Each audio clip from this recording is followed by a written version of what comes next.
Before we go and wrap up this module, I just wanted to give you a high-level overview of the concept of asynchronous streams. In this module, we've made use of a stream reader, and we've made use of the readLine method. There's also an asynchronous version of this method called readLine async, and we can make use of this method by using the standard async and await keywords.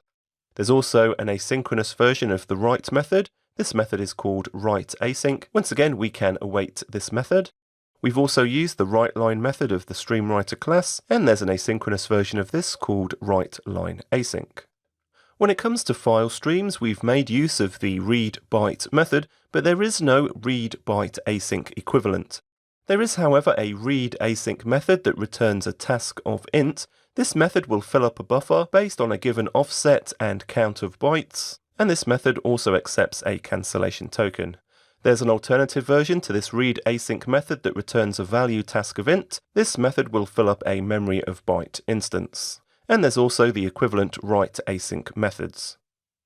When C#8 was released, it included a feature called asynchronous streams. You shouldn't, however, confuse this feature with the system.io streams. They're not directly related. We can also think of this feature as asynchronous enumerables. And we can think of this feature as enabling us to get a stream of results.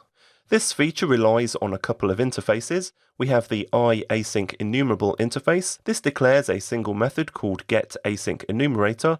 The getAsyncEnumerator method returns an iAsync enumerator. There's also an asynchronous version of the iDisposable interface, but we're not going to cover that in this course. So earlier versions of C# already had the iEnumerable and iEnumerator interfaces. In newer versions of C#, we now have the iAsyncEnumerable and iAsyncEnumerator interfaces.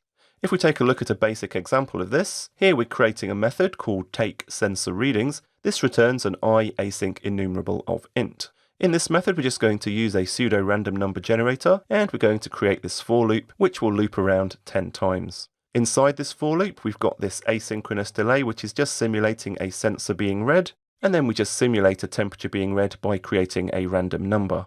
Once we've created this random temperature, we return it using yieldReturn. The two things to notice in this method is that it returns iAsyncEnumerable and also makes use of yieldReturn. Because this method returns an iAsyncEnumerable, we can use a for each loop, but we can actually await the for each loop to asynchronously stream the sensor readings. Essentially, the asynchronous streams feature of C#8 allows you to perform processing during the enumeration process and return multiple values asynchronously in a pull-based fashion. In the code we just saw, this pulling of data is being performed by the await for each loop.